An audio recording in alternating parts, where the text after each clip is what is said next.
Hello students, इस video lecture में हम डिस्कस करने जा रहे हैं हॉरिजॉन्टल प्रोजेक्टाइल मोशन। मित्रों, इससे पहले वीडियो में हमने डिस्कस किया था प्रोजेक्टाइल मोशन को ही हमने डिस्कस किया था, लेकिन उसमें क्या बताया था हमने, ऑब्जेक्ट को हॉरिजॉन्टल से थीटा एंगल बनाते हुए थ्रो किया था। लेकिन इस वाली मोशन में क्या करेंगे हम, एक ऑब्जेक्ट है और उसे कुछ हाइट से हॉरिजॉन्टली थ्रो करेंगे। जैसे ये हाइट हो गई और यहां से हमने हॉरिजॉन्टली थ्रो किया। एग्जांपल देखिए, मान लीजिए आप अपनी छत पे खड़े हैं और छत से आप पत्थर फेंक रहे हैं हॉरिजॉन्टल में, तो पत्थर की जो मोशन है उसको हम कहेंगे हॉरिजॉन्टल प्रोजेक्टाइल मोशन, और उस प्रोजेक्टाइल को हम कह देते हैं हॉरिजॉन्टल प्रोजेक्टाइल। तो बात आती है हॉरिजॉन्टल प्रोजेक्टाइल क्या होता है।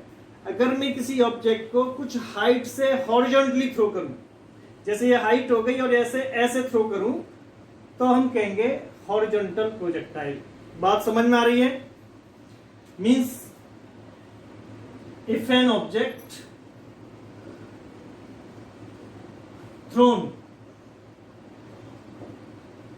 thrown horizontally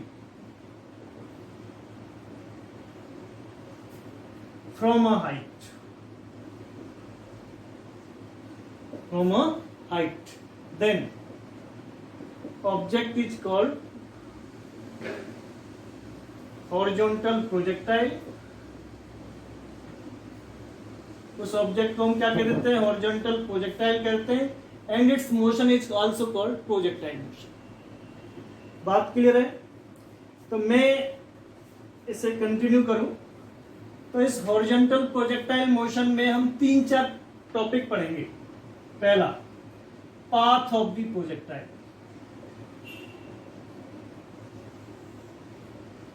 दूसरा, इसी में पढ़ेंगे हम टाइम ऑफ फ्लाइट। तीसरा, हॉरिजॉन्टल रेंज भी डिस्कस करेंगे, और चौथा हम करेंगे वेलोसिटी एट एनी पॉइंट। ये मेरे आज के इस वीडियो के टॉपिक्स रहेंगे।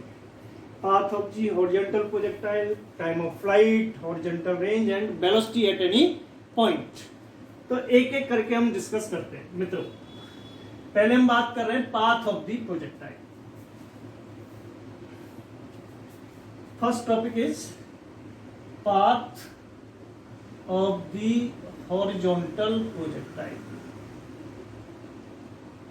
देखिए, बहुत आसान है, पिछले वीडियो में आपने बहुत सही से देख रखा है, तो इसे भी आप देखिए। मान लीजिए एक ऑब्जेक्ट है, h हाइट से मैंने हॉरिजॉन्टली थ्रो किया विद इनिशियल वेलोसिटी u।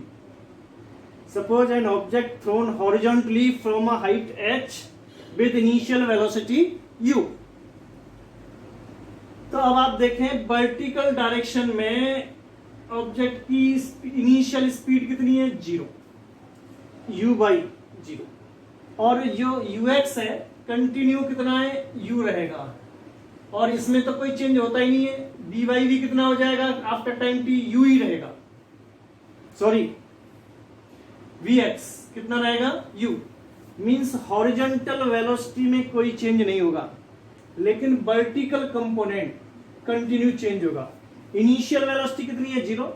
जैसे जैसे नीचे की तरफ आएगा ऑब्जेक्ट, ग्रेविटी से खींचेगी, उसका जो वर्टिकल कंपोनेंट है क्या होगा, बढ़ता जाएगा। तो फाइनली इसका जो पाथ होगा वो ऐसे नहीं होगा, इसका पाथ ऐसे होता जाएगा। हॉरिजॉन्टल में तो आगे बढ़ रहा है, लेकिन वर्टिकल कंपोनेंट के कारण से ऑब्जेक्ट नीचे की तरफ आएगा, तो फाइनली क्या हो जाएगा, ऑब्जेक्ट ग्राउंड पे आ जाएगा। तो इस पाथ का नेचर क्या है ये हमें पता करना है। तो हमारी topic is path of the projectile. मान लीजिए, let after time t object reaches at point P, the coordinate of point P is x and y। इस पॉइंट पर पहुंच गया जी, जिसके कोऑर्डिनेट कितने, x और y है। तो इस कोऑर्डिनेट सिस्टम से आप जानते हैं इसने हॉरिजॉन्टल में कितनी डिस्टेंस कवर की, x, वर्टिकल में कितना फॉल हुआ y कितने टाइम में, t टाइम में। बहुत ही वेल नोन है, हम हॉरिजॉन्टल साइड में इसकी स्पीड कितनी है u, ये परमानेंटली सेम रहती है। तो in horizontal side, in horizontal direction, मित्रों कितनी डिस्टेंस कवर किसने, x किस स्पीड से कर रहा है, u से, कितने टाइम में, t टाइम में। Distance equal to speed into time.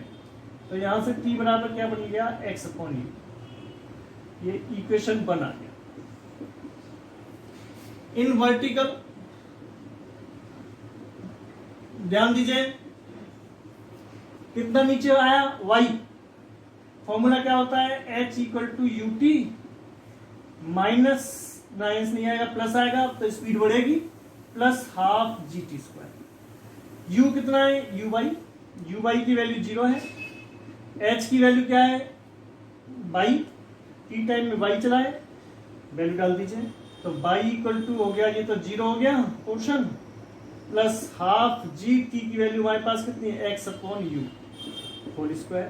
तो डेट्स बाई बाई इक्वल टू क्या आ गया, half ji x square upon U square. This is U.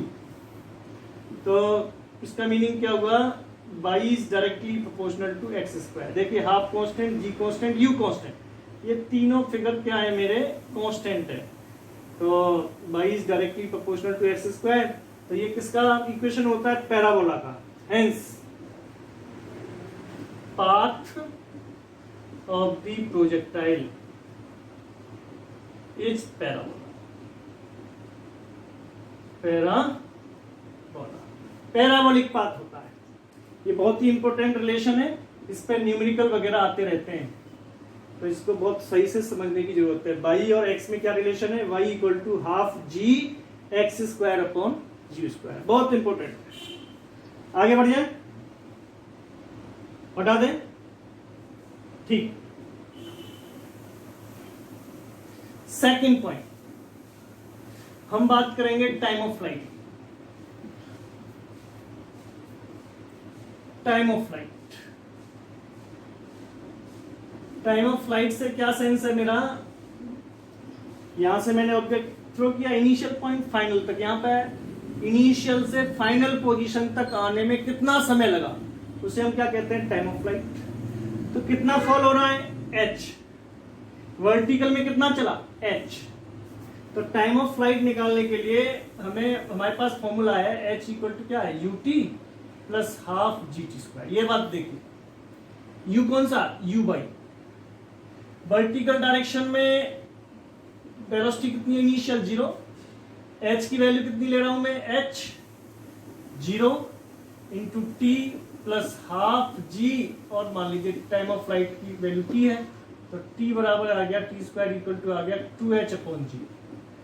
तो t इक्वल टू कितना आ गया, 2h अपॉन जी रूट। ये टाइम ऑफ फ्लाइट आया। अब इसमें हमारे पास 2 3 4 क्वेश्चन यहां से क्रिएट होते हैं। जैसे मान लीजिए मेरे पास 2 ऑब्जेक्ट हैं, एक साथ इनको सेम हाइट से मैं थ्रो कर रहा हूं। एक की वेलोसिटी u है, दूसरे की वेलोसिटी 2u है। ग्राउंड पे कौन पहले आएगा, विच ऑब्जेक्ट v चल लिया, साइमल्टेनियसली मैंने थ्रो किया horizontally with velocity u and 2u। तो आप कह सकते हैं जी 2u वाला ज्यादा आएगा, पहले आ जाएगा क्योंकि वेलोसिटी ज्यादा है। नहीं, time of flight does not depends on velocity. केवल किस पर डिपेंड कर रहा है, हाइट पे। और हाइट मैंने क्या ले रखी है, दोनों के लिए सेम ले रखी है। तो चाहे मैं ऑब्जेक्ट को स्लो थ्रो करूं, चाहे तेजी से थ्रो करूं, चाहे ऑब्जेक्ट हैवी है चाहे लाइट है, दोनों ऑब्जेक्ट क्या पहुंचेंगे, साथ साथ पहुंचेंगे। Time of flight does not depends on horizontal velocity. Horizontal velocity पे टाइम ऑफ फ्लाइट डिपेंड नहीं कर रहा। और किस पे डिपेंड नहीं कर रहा, mass of the object. It depends on only height of the, height from the object throw. जिस हाइट से ऑब्जेक्ट थ्रो हो रहा है उस पर डिपेंड करता है। तो बहुत इंपॉर्टेंट रिलेशन है। तो आप जो है इसे एक बार समझने का प्रयास कीजिए। The third topic is horizontal range. Horizontal range देखिए। अब हॉरिजॉन्टल में जाने के लिए कौन रेस्पॉन्सिबल है? Horizontal velocity u। कितना टाइम लगा नीचे तक आने में? हमें पता है टाइम ऑफ फ्लाइट की वैल्यू हमने बताई थी आपको 2h/g। हमारे पास स्पीड रखी है u, ये हमें पता ही है। तो रेंज निकालनी है हमें। रेंज r इक्वल टू होता है horizontal range, distance equal to होता है speed into time, ux into time of flight, time of flight. तो ux की वैल्यू क्या है? u। टाइम ऑफ फ्लाइट कितना है? 2h/g। ये आंसर आ गया। एकदम क्लियर हो गया होगा। This is the horizontal range. लेकिन जैसे मैंने आपको बात की थी अभी, मैंने एक ऑब्जेक्ट u वेलोसिटी से थ्रो किया, दूसरा ऑब्जेक्ट 2u वेलोसिटी से थ्रो किया था। तो टाइम ऑफ फ्लाइट तो दोनों के लिए सेम है, लेकिन रेंज डिफरेंट आएगी। जिसका u ज्यादा होगा उसके लिए r ज्यादा आएगी। तो इस सेकंड वाले ऑब्जेक्ट के लिए 2u है, तो सेकंड वाले के लिए रेंज भी क्या होगी? ज्यादा आएगी। तो आपकी बात समझ में आ गई होगी। तो एक और पॉइंट रहता है मेरा इसमें, उसे भी ले लेते हैं। जैसे velocity at any point p। Fourth topic is velocity after time t। t time के बाद पॉइंट, पार्टिकल जो है, ऑब्जेक्ट जो है, कहां पे पहुंचा है? पॉइंट p पे पहुंचा है। अब आप देखिए इस पॉइंट p पे, ये पॉइंट p है, इस पर हॉरिजॉन्टल वेलोसिटी vx की वैल्यू तो u ही रहेगी। वर्टिकल कंपोनेंट हमें निकालना पड़ेगा, vy निकालना। vy और vx के बीच में एंगल कितना है? 90 डिग्री है। तो नेट वेलोसिटी कितनी होगी ये हमें निकालनी। देखिए after time t, after time t horizontal component of velocity vx equal to u रहेगा। वर्टिकल कंपोनेंट निकालना है हमें। वेलोसिटी मित्रों कितना आएगा? vy बराबर फॉर्मूला होता है uy plus gt, v equal to u plus gt। uy 0 है तो vy कितना आ गया? 0 प्लस gt। तो vy कितना आ गया? gt। वर्टिकल कंपोनेंट आ गया, ये हॉरिजॉन्टल आ गया। तो velocity at point p, velocity at point p, v बराबर क्या हो जाएगा? अंडर रूट दोनों के लिए bx² प्लस by स्क्वायर। हमने वेक्टर एडिशन में पढ़ रखा। रिजल्टेंट वेलोसिटी आ गई। bx की वैल्यू कितनी है? u, u² plus g into t का होल स्क्वायर dt। तो b बराबर क्या आ गया? Under root u² plus g² t²। तो ये वेलोसिटी एट एनी पॉइंट नहीं, वेलोसिटी आफ्टर टाइम t बिल्कुल समझ में आना चाहिए। तो मैं इसे हटा देता हूं। तो मित्रों इस हॉरिजॉन्टल प्रोजेक्टाइल में हमने 4 टॉपिक पढ़े। पहला पाथ ऑफ द प्रोजेक्टाइल पढ़ा पे, कैसा आता था? पैराबोला, उसका फॉर्मूला आया था y इक्वल टू आया था हाफ g x²/u²। दूसरा फॉर्मूला पढ़ा हमने टाइम ऑफ फ्लाइट, t बराबर बताया था under root 2h/g। Third formula पढ़ा हमने horizontal range u into 2h/g।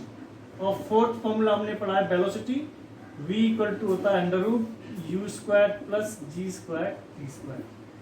तो इन चारों पे एनसीईआरटी में एक एग्जाम्पल दे रखा है, उसको आप कीजिए, आपकी समझ में बहुत सही से आ जाएगा। इस वीडियो में यही तक बात करेंगे। Thank you very much.